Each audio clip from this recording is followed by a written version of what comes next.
Selamat sore. Ini adalah podcast saya yang khusus dipersembahkan untuk bulan Ramadan.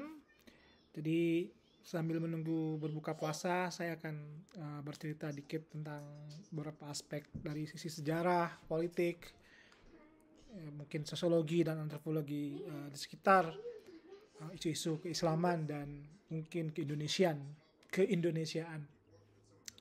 Tapi kita hari ini adalah tentang membahas tentang tema yang mungkin menjadi pertanyaan banyak orang. Mengapa Islam itu mundur secara peradaban? Kita dulu mengenal Islam sangat kaya akan kemajuan teknologi. Islam sangat terkenal dengan para filsuf, para ilmuwan terkenalnya. Bahkan alat yang kita pakai hari ini tidak akan bisa berkembang kalau tidak ada orang yang bernama Al-Khwarizmi misalnya yang menemukan algoritma dan algebra. Kita juga tahu tentang bagaimana Islam mengembangkan ilmu antropologi melalui Al-Biruni misalnya yang menulis kitab Al-Hin, atau orang di Eropa mengatakan bahwa ilmuwan sosial pertama yang menggunakan pendekatan empiris adalah Ibnu Khaldun misalnya. Atau ada juga yang menemukan kamera Ibnu Haytham misalnya, menemukan kamera yang sering kita pakai hari ini untuk selfie dan mungkin yang saya gunakan juga untuk membuat podcast ini. Banyak cerita-cerita kemajuan Islam ya dahulu kala, tapi pertanyaannya adalah mengapa hari ini Islam menjadi negara yang atau bangsa atau kelompok atau umat yang terjajah atau umat yang mundur secara peradaban. Misalnya dari sisi kemiskinan misalnya, umat Islam adalah umat yang dikategorikan miskin jika dibandingkan dengan rata-rata pendapatan per kapita orang. Kalau kita bandingkan antara rata-rata pendapatan masyarakat di dunia dengan khusus negara-negara Islam, maka pendapatan masyarakat, income per kapita masyarakat dunia lebih besar ketimbang negara-negara Islam. Artinya negara-negara Islam ini adalah negara-negara yang terjerembab dalam kemiskinan, walaupun ada beberapa negara yang kaya seperti negara-negara Teluk misalnya. Lalu dari sisi demokrasi misalnya, Islam adalah negara-negara yang umumnya negara-negara otoritarian. Ya, kita bisa melihat contoh misalnya negara-negara otoritarian di Afrika Utara umumnya adalah negara-negara Islam, termasuk juga yang ada di Middle East. Lalu bagaimana kita menjelaskan kemunduran ini? Ada banyak teori yang dikemukakan oleh para scholars. Misalnya dari sisi teologis misalnya, banyak orang mengatakan bahwa kemunduran Islam karena menghilangkan pendekatan rasional, yaitu pendekatan empirik rasional yang menjadi ciri khas era kejayaan Islam, yaitu mereka menyebut nama yang mungkin kita kenal dengan nama Imam Al-Ghazali sebagai orang yang bertanggung jawab akan kemunduran rasionalisme dalam Islam. Imam Al-Ghazali misalnya menulis kitab Tahaput Al-Falsafi ya, yang menjelaskan bahwa ada kesesatan berpikir para filsuf. Nah, kitab ini kemudian menjadi kitab yang jadi terkenal di dunia Islam, dan walaupun sempat dibahas oleh Ibn Rus, dibalas atau dibantah oleh Ibn Rus dalam Tahaput Al-Falsafi, tapi tetap saja kitab ini menjadi kitab yang menjadi tiga pegangan umat Islam setelahnya itu, yang menjadi critical juncture kalau istilah metodologinya, yang membuat peradaban Islam meninggalkan sisi rasionalnya kemudian masuk ke sisi sufisme.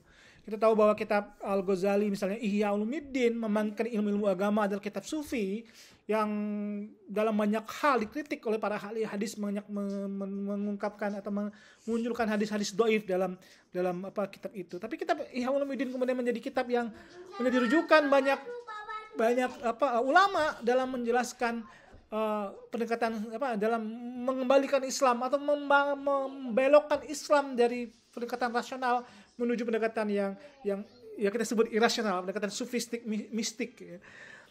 Dan ini penjelasan teologinya, tapi penjelasan teologi itu tidak bisa serta-merta muncul tanpa ada pengaruh, kita sebut dengan pengaruh institusi, pengaruh kelembagaan. Dan saya sepakat dengan teori ini, mengatakan bahwa Islam mundur itu karena kelembagaan Islam yang mengalami juga perubahan dari yang kalau kita menggunakan termnya Daron Acemoglu, yaitu dari perspektif inklusif ke ekstraktif, baik itu secara politik maupun secara ekonomi. Kita kupas dahulu bagaimana saya menjelaskan ini dengan sebuah buku yang menurut saya sangat bagus, yaitu buku dari Ahmad Kuru, yaitu Islam Authoritarian and Underdevelopment. Buku ini menjelaskan tentang pendekatan institusi dalam menjelaskan mengapa Islam mundur.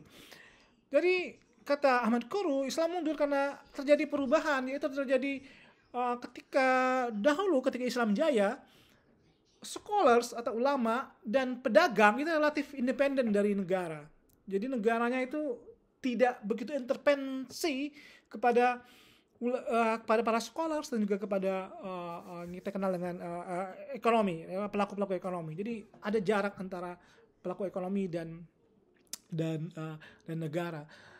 Jadi ketika Islam jaya misalnya, kita ketahui bahwa negara bisa makmur karena kegiatan perdagangan, karena negara tidak intervensi yang luar biasa dalam perdagangan, karena mau tidak mau Islam secara ajaran misalnya hanya mengenal zakat. Kalau kita lihat zakat itu sebenarnya sangat kanan sekali ya, sangat liberal. Jadi orang diambil zakatnya kalau ketika sudah mencapai hisabnya. Jadi sangat lunak dalam kutip bagi pelaku pasar, dan ini yang terjadi di Islam pada masa kejayaannya, sehingga kegiatan ekonomi menjadi berkembang. Lalu kegiatan ekonomi berkembang itu kemudian menjadi sponsor utama dari kemajuan teknologi dan ilmu pengetahuan, karena ulama-ulama dahulu dan juga saintis zaman dahulu, mereka disupport oleh kegiatan ekonomi ini, kegiatan dananya. Jadi sehingga dari kemakmuran itulah kemudian mensupport kegiatan-kegiatan ilmu pengetahuan. Dan inilah kemudian mengapa ilmu pengetahuan berkembang di Abbasiyah pada waktu itu.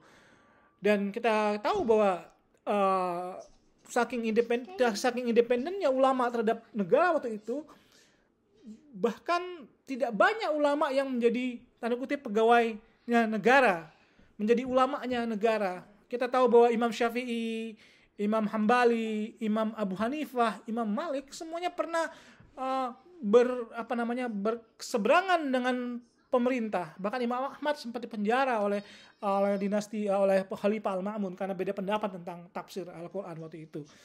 Dan ini membuktikan bahwa ulama dan perdagangan, yaitu pengusaha, itu mengambil jarak dari negara. Dan negara tidak intervensi terlampau jauh, walaupun kemudian dalam prakteknya negara pun kadang-kadang menggunakan instrumen kekerasan dalam memaksakan ideologinya, seperti yang dilakukan oleh Khalifah Al-Ma'mun terhadap Imam Ahmad, yang seperti yang kita lihat dalam kitab-kitab sejarah.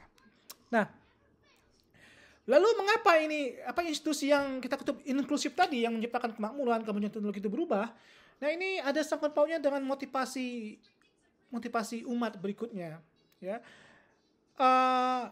Kita tahu bahwa dinasti Abbasiyah kemudian mengalami penurunan dan muncul sebuah kelompok dari bangsa Turki yang menjadi tentara tulang punggung militernya Abbasiyah, itu bernama Saljuk, ya, dinasti Saljuk, yang kemudian dia inilah menjadi backup utama dinasti Abbasid waktu itu. Dan ketika mereka muncul ke politik, mereka bersifatnya militeristik. Dan mereka tidak menyukai pluralisme dalam politik maupun agama. Sehingga kemudian mereka mencoba untuk merangkul ulama-ulama, yang kemudian ulama-ulama itu bekerjasama dengan rezim militer Saljuk ini, membentuk institusi yang kita sebut dengan istilah mungkin semi-militer teokratik rezim yang militeristis, tujuannya adalah memperluas kekuasaan dan di backup oleh ulama-ulama ortodoks yang berangkat dari school Sufisme, atau kita sebut dengan istilah ortodoksi, atau mungkin yang saya bisa berani bilang bahwa Ahlus Sunnah wal Jamaah, yaitu berakidah dengan akidah Maturidiyah dan Asy'ariyah, berfikih dengan fikih 4 tadi, dan penting adalah bersufi atau melakukan suluk, istilahnya sufismenya Ghazali dan Al-Junaid, dan juga termasuk Qadiriyah di situ, Qadiriyah dari Abdul Qadir Al-Jalani, Al-Qadiriyah. Nah, aliran-aliran inilah kemudian menjadi ulama-ulama inilah yang berpaham seperti inilah yang kita sebut dengan istilah Aswaja tadi, kemudian menjadi backup punggung dari dinasti Seljuk, lalu memaksakan alirannya untuk membuat ulama-ulama yang berbeda aliran, terutama aliran filsafat, itu akhirnya tidak muncul kembali. Jadi rasionalisme Islam akhirnya diberangus oleh kelompok sufisme tadi. Dan inilah yang kemudian membuat praktek ilmiah yang berangkat dari rasionalisme tadi akhirnya menjadi berkurang akibat dominasi dari sufisme, doktrin yang kita kenal mungkin hari ini dengan doktrin Aswaja tadi. Nah, itu dari sisi politiknya. Dari sisi ekonomi juga seperti itu, bahwa rezim-rezim militer Seljuk dan setelahnya, termasuk Ottoman, Utsmaniyah, itu sangat militeristik dan mereka sangat ekspansif untuk memperluas wilayahnya. Nah, untuk memperluas wilayah ini mereka butuh uang. Lalu mereka menjalankan sistem yang baru yang di luar zakat, itu yang disebut dengan sistem pajak pertanahan dan pajak perkebunan. Jadi mereka mengambil pajak dari masyarakat dan dari pedagang yang kemudian terutama dari sektor perkebunan ya dan agriculture yang kemudian untuk membiayai tentara-tentara mereka untuk berperang melawan, misalnya ketika zaman Ottoman berperang melawan bangsa Eropa Timur seperti Bulgaria dan Balkan, negara Balkan seperti Austria dan sebagainya. Dan inilah yang kemudian membuat sektor swasta di dunia Islam menjadi lemah. Karena ekonominya yang beralih dari sistem ekonomi yang terbuka, yang independen, yang mekanisme pasarnya sangat, kita sebut istilah ekonomi pasar, beralih ke sistem ekonomi yang sifatnya militeristik. Jadi kegiatan ekonomi tujuannya untuk dipajak dan untuk ekspansi. Nah, mirip seperti yang terjadi di rezim-rezim militer di negara-negara modern, ketika ya negara kemudian mengambil pajak yang tinggi untuk kepentingan militer. Nah, inilah yang kemudian membuat kenapa kemakmuran dalam dunia Islam tidak mengalami kemajuan. Di sisi yang lain di Eropa mereka tidak ekspansif untuk perang mengambil daerah tetangga mereka. Misalnya Prancis nggak punya cita-cita untuk mengambil Jerman atau Inggris nggak punya cita-cita untuk mencaplok Prancis dengan memerangi tetangganya, enggak. Mereka mencari daerah-daerah koloni baru yang kemudian dari daerah koloni baru itulah muncul center-center ekonomi perkebunan. Misalnya orang-orang Inggris dan Prancis pergi ke benua Amerika kemudian untuk memajukan perkebunannya. Dan dari perkebunan itulah kemudian muncul ekonomi yang lebih makmur, kesejahteraan. Kemakmuran itu kemudian mendatangkan inovasi teknologi, dan ini kemudian bertolak belakang antara Eropa Barat ya yang kemudian melakukan ekspansi yang sifatnya mencari daerah baru di luar benua Eropa, yaitu di Amerika dan di Australia dan termasuk di Afrika dan termasuk di Asia Tenggara juga seperti Indonesia. Sedangkan Ottoman waktu itu cenderung hanya untuk memperluas wilayah tetangga dengan menyerang tetangganya. Sehingga menurut Ahmad Kuru misalnya, negara-negara Ottoman itu dinasti negara Islam, dinasti Ottoman itu lebih tertarik untuk mengembangkan mesiu untuk perang ketimbang misalnya mesin percetakan buku misalnya. Gak heran kemudian pada tahun 1800-an ya di Ottoman itu literasi rate-nya, tingkat literasi cuma 1%. Anda bayangkan dibandingkan dengan Eropa Timur yang sudah dibandingkan dengan Eropa Barat, itu Inggris, Prancis dan sebagainya, yang literasi rate-nya udah mencapai 30%-an. 1% atau 30%. Nah, ini kan kemudian ketika Turki Ottoman ya terlibat dalam Perang Dunia Pertama, mereka kalah baik dari sisi teknologi maupun dari sisi ekonomi, dan kemudian kita tahu bahwa wilayah Turki Ottoman akhirnya kemudian dibagi-bagi oleh pihak yang menang. Dan kenapa mereka menang? Karena mereka punya sumber daya alam yang lebih, punya sumber daya ekonomi yang lebih bagus, dan karena disupport oleh koloni-koloni mereka di Afrika, di Asia, di Amerika dan di Australia. Sedangkan negara Ottoman tanda kutip kemajuan ekonominya stuck. Karena daerah yang ditaklukkan mereka itu bukan daerah yang tanda kutip bisa menghasilkan sumber daya alam yang bisa mensupport ekonomi Ottoman ya. dibandingkan misalnya dengan daerah-daerah koloni baru di Amerika dan di Afrika. Nah, itulah kemudian menjelaskan kenapa terjadi kemunduran di dalam dunia Islam dari perspektif institusi yang coba digarisbawahi oleh Ahmad Kuru. Dan saya menyepakati ini bahwa ini mungkin ini adalah argumen yang sangat kuat dalam menjelaskan kenapa Islam mundur. Jadi pertama karena institusi politiknya berubah ke institusi politik yang lebih militeristik dengan di backup oleh ulama-ulama Ahlus Sunnah wal Jamaah yang kita kenal dengan istilah Aswaja tadi. Dan yang kedua adalah sektor ekonomi dan sektor perdagangannya yang kemudian kehilangan insentif karena sistem pajak yang digunakan untuk ekspansi militer atau perperangan. Mungkin ini ceramah singkat saya, ya mudah-mudahan bisa bermanfaat untuk menjelaskan kenapa umat Islam mundur dari perspektif institusi. Kita akan ketemu lagi di kultum-kultum yang lainnya. Wassalamualaikum warahmatullahi wabarakatuh.